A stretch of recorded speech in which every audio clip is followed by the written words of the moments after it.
Welcome to Mindshift. I'm Brandon. Today is episode 3 of my new series Beyond the Bible, where we look at all written works that were not included in the Protestant canon. We are starting with the Apocrypha. We are 3 books in. Now we will be talking about the editions of Esther. If you want to better understand the goal of this series, or you want some more information on the Apocrypha, or you want to understand all of the terms that we'll be using, like the Septuagint, the Masoretic text, the Latin Vulgate, the Reformation, then I'd encourage you to watch episodes 1 and 2, where there's a lot more background and context. Today, we're diving right into this particular work. Let's get started. Point 1 is on Canon Controversy, and in this point I'd like to talk about why the book was excluded from the Protestant canon. And for the editions of Esther, there's some really interesting tidbits here. First, it's important to note, and I think we've covered this, but reformers like Martin Luther and John Calvin were believers in sola scriptura, a principle that emphasizes Scripture alone as the ultimate authority. And so that leads them to prioritize texts like the Masoretic texts, as it was believed to represent the Jewish canon. And so that just drew a really hard line in the sand for them. And since we only find the editions of Esther in the Septuagint, the Greek writings, it simply didn't meet their canon criteria that they had established. And we always talk about Luther and sometimes canon, but there were some Swiss reformers, Heinrich Bullinger and Ulrich Zwingli, who noted that they viewed these editions very suspiciously. They said if the Jewish community did not recognize them, then neither should they, which is so funny. Again, I think one of the most interesting things here is how different we all view this and how inconsistent these lines in the sand have been. What Protestant cares about what the Jewish people thought about Jesus, for instance? None. But when it comes to the Old Testament, we'll rely on their authority. It just makes no sense. But additionally, there were also some Protestant scholars that said, wait a second, these editions, it changes the message too much. It moves away from the focus of survival and bravery in a secular environment, which is a great thing to have. Now, here's the interesting thing about Esther, and if you don't remember Esther, go watch my secular Bible study series on it. It is one of the few books in the Bible where there is like no mention of God. He's referred to in kind of this very abstract way, but we get, no, Yahweh said this or Yahweh interacted here, which is very unusual for the Old Testament canon. So these reformers were in a really hard spot because the editions of Esther bring in a ton of God, which is why they were written, by the way, and we'll get to that. But it was clear that they were editions written well after the fact with contradictory tones to the original. So on one hand, you're fighting for the original, but it contains a lack of your God and of his presence and insight and divine authority. But the editions bring you all that you would like to have, but you know they're not legitimate. And it kind of even brought Luther to just throw his hands up in the air. And originally, he did not want to include Esther in the canon. Again, I think it's just fascinating to see what was going on with Luther. When we're done with the Apocrypha, I'm planning a Luther video where we can hopefully get into his mind a little bit, and we'll look at what he thought about each of these books and the contradictions in his own nature with what he wanted to include and why, and the other ones that he kept and why, and how those don't work together. I think it'll be really interesting. And one term that I've left out for you guys, I want to continue to improve everyone's awareness here, is the Westminster Confession of Faith. This happens in 1646 and is a foundational Protestant document that formally rejects what we now consider the Apocrypha from the Protestant canon. So if that's the Protestant view, what's the Catholic view? And I say Catholic, and I've been really holding on over there and not covering so much of the Orthodox, but they're generally the same. There's some slight differences there, but just trying to major in the majors here. When you have early church fathers like Augustine and Jerome that even with some hesitation are still including all of these works, again, Jerome does the huge, amazing work. I mean, really one of the most important translation works of all time in literature, as he creates the Latin Vulgate, where now in Latin, we are getting the former Old Testament Hebrew works mixed with the Greek New Testament works all in one spot and again translated into a new language into Latin. Think about this. That Latin Vulgate is essentially the basis of Christian doctrine now for 1,000 years before the Reformation. So to them who aren't so focused on sola scriptura and they're looking at the teachings that have been used for the last 1,000 and years and more, the traditions that have come from this. It elevates it to a status of divine inspiration, even if clearly an edition that was written way after the fact, which we're going to get to here in a second with point 2. So this is what's interesting versus books like Tobit and Judith, is no one's debating that these editions weren't written well after the fact. No one believes or is trying to make the case for, no, this was written down, this is the original story, it got separated, we need to get it back included.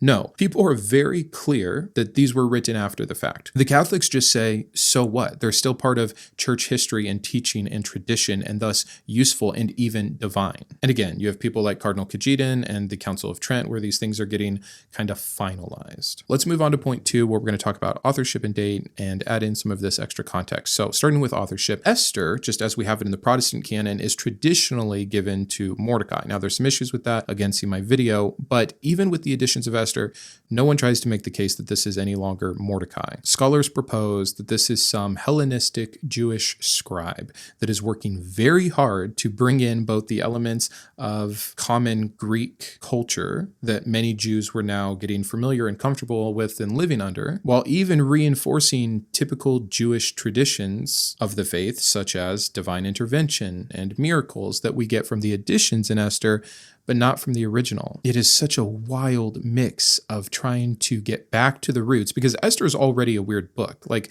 that's maybe something that I haven't spelled out clear. Yes, I mentioned that Esther doesn't have much mention of God, but it doesn't have much mention of the divine in general. Esther is just a woman, just one human being making a difference without God, without all these miracles. And so this author or authors that wanted to create these editions, they are saying, hey, like, that's already weird. Let's fix that. Let's make it more theologically impactful, but also the audience I want to be able to view and utilize this are mainly Hellenistic Jews, so I'm going to sprinkle some of that stuff in. It's a pretty wild combo. As for the dating, we have some debate between 2nd and 1st century BCE, a time when, again, these Jewish communities faced pressure to assimilate into Greek culture and identity. So by adding in these overtly and over-the-top religious elements to the Esther story, it may have been aimed at bolstering Jewish identity, kind of holding on to roots within this new landscape. I'm going to give you just a couple examples here in the editions of Esther for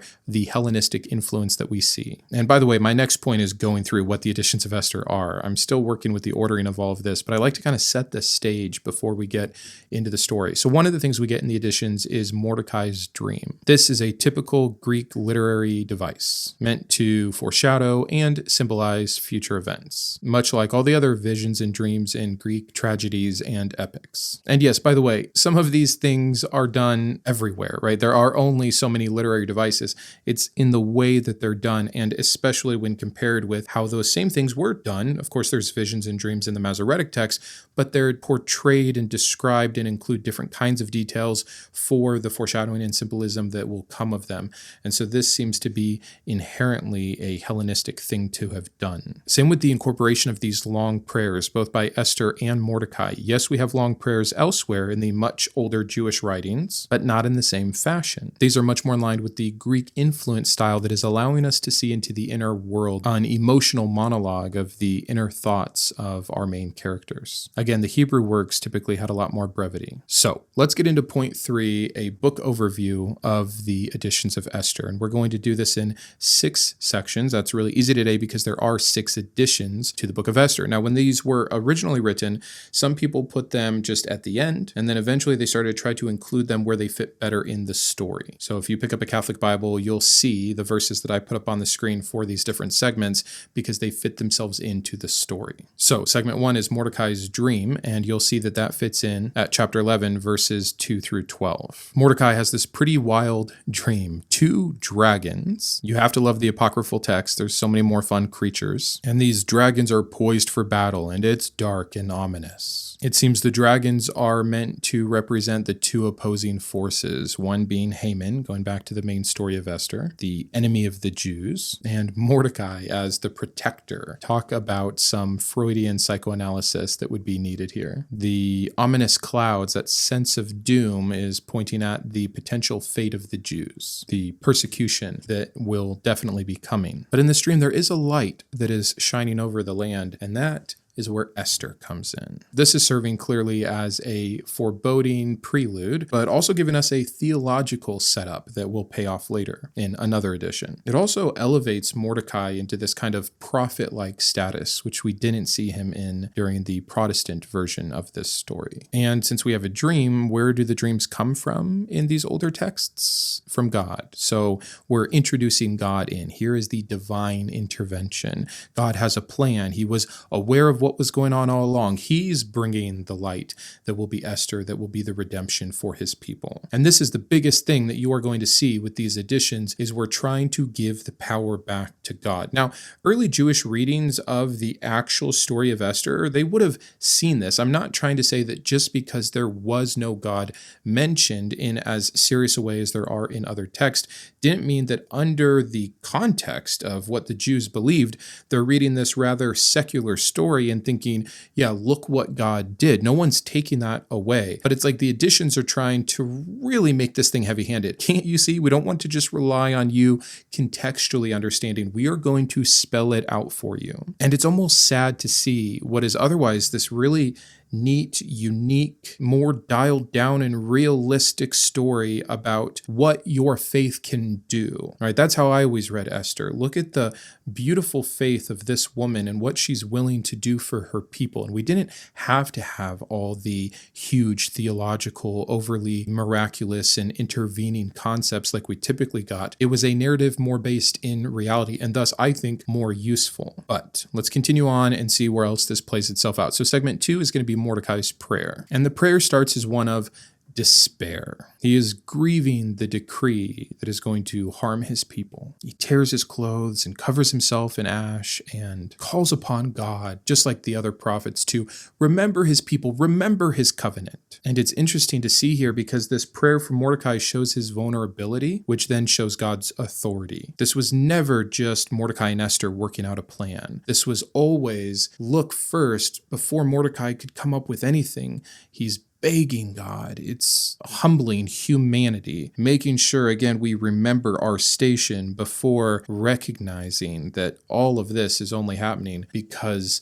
of, again, God's intervention. It's an interesting prayer, and it kind of moves him from this political figure into this religious figure as he cries out to God to not give over his inheritance to those who hate us, right? He's ingratiating himself in with his people here in a spiritual or religious way.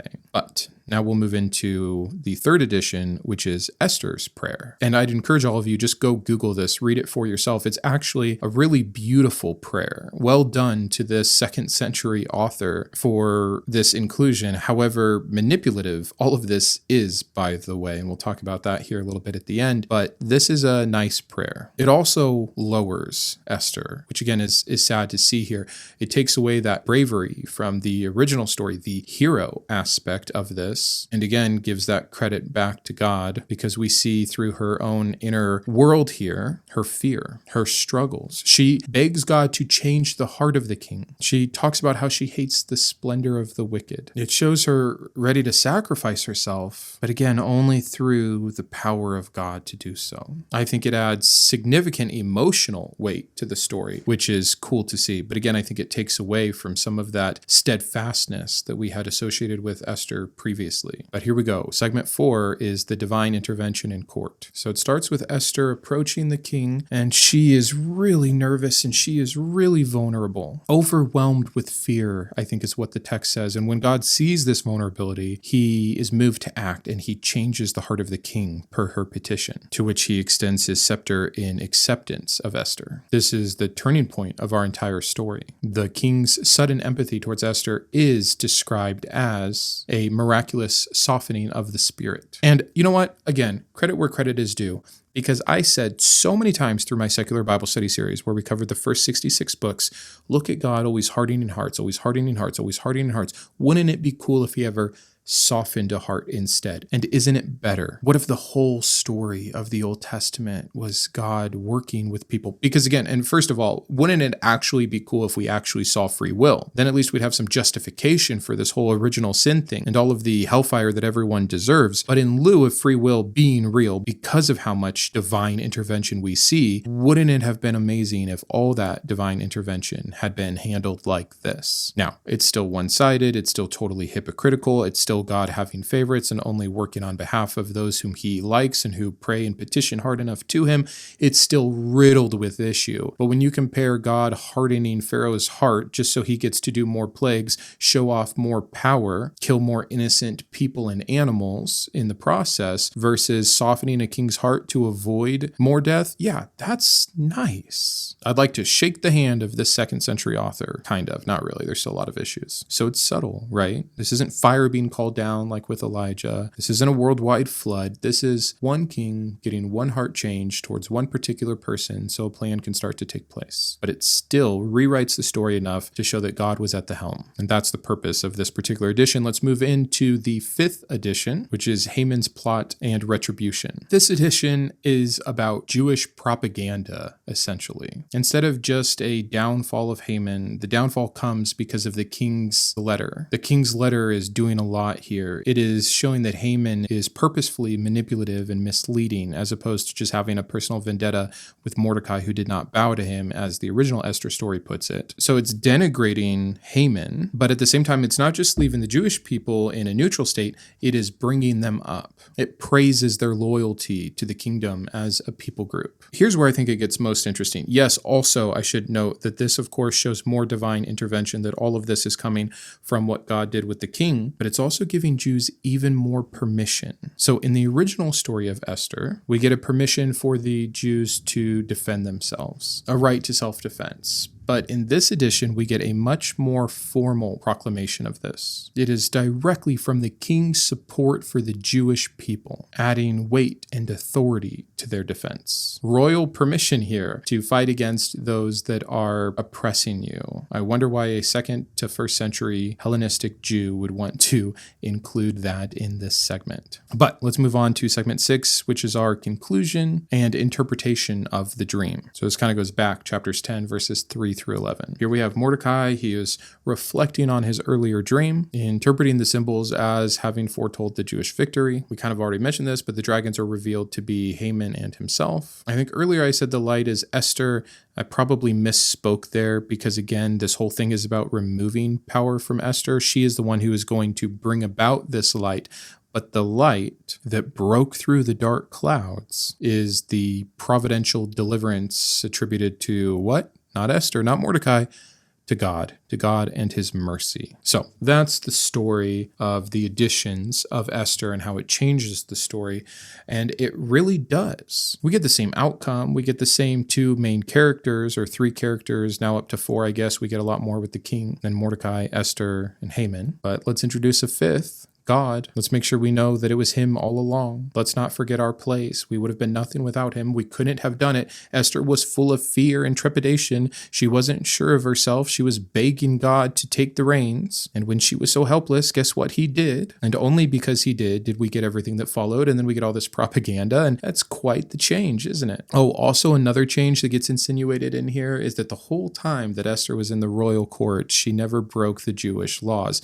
Just like that reminder we get at the end of Judith, that even though she was playing this game with Holofernes, she never actually slept with him. She never got defiled. That is not the idea we get when reading the Protestant version of Esther, but it needs to be clarified here. So one more change there throughout. Let's go ahead and move on to point 4, a literary analysis. And by the way, I think we've covered this a lot with what was said in point 2, so I'm going to be brief here. When we're talking about genre and style, what this is a Greek addition to a Hebrew narrative text, bringing in a new style, the Hellenistic style, with features like dreams and visions to enhance and reframe the Hebrew narrative to more useful for the time accounts. These are just a few additions, so we don't have a whole lot to say, but we have a motif, the reoccurring dream. It signals fate and foreboding. Wonderful literary features here. The addition of the prayers from Mordecai and Esther are also very important to the structure, and they give us a uniquely intimate look at the story that we didn't really have from this kind of third-party narration in the original. It's more detailed, it's more amplified, there's more emotional depth. all with one purpose, by the way, which is to bring about the fact that God is the one in charge and at work here, which is going to lead us straight into point 5, main themes, and you could probably guess these pretty easy. Divine intervention. One that's a little more subtle here and new for Esther would be that of faith and prayer. You could always get faith from Esther, but it's because of her prayer, which equals dependency, that faith plays itself out a little bit differently or more strongly, or points to the correct source of what the faith is doing and who's at work here, God. But we'll just say faith and prayer. And then, of course, like any good Old Testament story, this is still at the end of the day about justice and retribution. This is still about God who has a chosen people, who is acting in the world on their behalf only, and only if they do everything he wants them to be doing. The rest of the world be damned. Quite literally. And that will lead us well into our final part, point 6, the problematic passages here. These we can go through really quick, and since this book is in the Protestant canon, a lot of what I would say are still the issues with what the story provides, but I'll try to zero in on the additional segments here. Haman's fate and collective punishment. This is a huge issue. You guys know it. I bring it up all the time, but I'm never going to fail to bring it up when it presents itself. Haman has to be executed, okay, but also his 10 sons. Now, I understand from a natural perspective of ancient warfare, taking out sons that would inherit positions of power, that would have been wanting to avenge their father or at least carry on with his decrees, still being an enemy of the state. Fine. But we just saw in these editions God softening a heart. Could he not have just softened Haman's heart? Could he not have softened the son's heart and thus gave the instructions to only kill Haman? Imagine if these 10 sons had understood Haman's deception, since the king wrote about it officially in his proclamations, and God softened their hearts accordingly so that they followed in the king's footsteps, and these 10 sons who could carry some weight still were for the Jews. But no, it's never how the story goes. Kill them all, as is very typical with God and his collective punishment. You know, it's hard for Christians to understand my next issue, but it's Mordecai's prayer for vengeance. We see this all throughout the Old Testament. I mean, go and read the Psalms. Listen to what David is praying for God to do, and not just David. Again, it's literally everywhere. Praying for the absolute annihilation or destruction or terror or harm of your enemies. Where does Jesus get to say, love your enemies? How do we reconcile that at all? And it would be one thing if you could just point to the faulty man with his faulty heart who wishes for things he shouldn't be wishing for. But no, like again, using the example of David, this is a man after God's own heart, and we see God follow through with it, just like he followed through in this story, making him the person who is answering the prayer request. In fact, I covered this in Revelation. The best one is the souls from under the altar. These are the souls of the martyrs crying out for bloodshed for those who martyred them, which God gives them. So much for turning the other cheek, so much for forgiveness and grace being of the highest value, so much for anything that represents what modern Christians tried to make this God. He is a God who has a chosen people group, and when that people group or some members of that people group are oppressed, they pray for the other side to get theirs, and God delivers. No one else sees a problem with this, which would lead to my third point, which we're just going to call supremacy or exclusivity. And you can see my video here if you want to get a lot more examples of that. But of course, it plays itself out very clearly in the story and the editions of Esther. Let's just talk about revisionism in general, especially when it comes so heavy-handed with all of this propaganda. Yeah, I understand Protestants have rejected it, but Catholics did not. The Orthodox did not. They accepted it. And they know better. They know it's revisionism. They just don't care because it was useful. Now, this isn't to give huge props to the Protestants either, because they kept a ton of stuff that was also obviously revisional. Now, maybe Luther and Calvin didn't know that at the time, that certain things were actually written during the Exilic period or shortly thereafter and were obvious revisions to the character, nature, even the solo status of this Yahweh figure, etc. But it's inconsistent across the entire Bible, where we have had edits and reframings and new narratives and reconstructions, revisions in general, to try to make this what it needed to be for the time in which it was written. Problem is that it failed then at those those times, and it's definitely failing now in those endeavors. My fifth issue here would be God's selective intervention. Yeah, I'll give him credit for the softening of the heart, but like I mentioned before, why not go further? Why allow Haman's deception in the first place? Why not cut it off at the root? Why not change the sons? I mentioned it, but there's so much that could be done here. And what about the other groups of people around the world facing oppression and losing their culture? He just doesn't care. Can you imagine if at the same time he was helping some small tribe in the Andes that was being taken over and losing theirs? If God was just the God of the underdog, I mean, it would still be problematic, but it would be more consistent. It would show a God that was aware of his entire creation. It's never, ever that. There's obviously a lot of different issues we could pinpoint here to kind of end with the depiction of women. And again, this is specifically problematic to the editions where it lowers Esther's status. She just becomes fearful and vulnerable. It removes the things that were actually unique and almost beneficial to women from the first story, which also may have been part of the reason for the revision. It wasn't just to highlight God, it was to demote this woman. We gave her way too much credit the first time. And I think you can make a pretty good argument for that. Thank you so much for tuning into this. I hope you guys are enjoying these episodes. I am really enjoying as I continue to research them and reread them and talk about them. It's been fun for me. So I'm enjoying it. I know it's smaller viewership. Obviously, not as many people are going to be interested. But for those of you that are here, thank you. Maybe share the video, pass the word that this is going on. I think this will be a pretty cool resource for many people. So thanks again. I'll see you Sunday with a new video. And until then, keep thinking. I'd like to personally thank my top tiers of support: my Iconoclast and Boris GVI, Jason, Joe, Kitboga, Perry, Rokkit, Shawn, and StrongRex, my Humanist heroes, Imposter, James, Jarrod, Christy, and Thronus, my Atheist advocates, Caleb, David, Jeff, Jeffrey, Mrs. Webb, Paul, Sparky, and Todd, as well as all of my secular scholar patrons. If you believe in the mission of this channel or you just enjoy its content, please consider joining these fine people.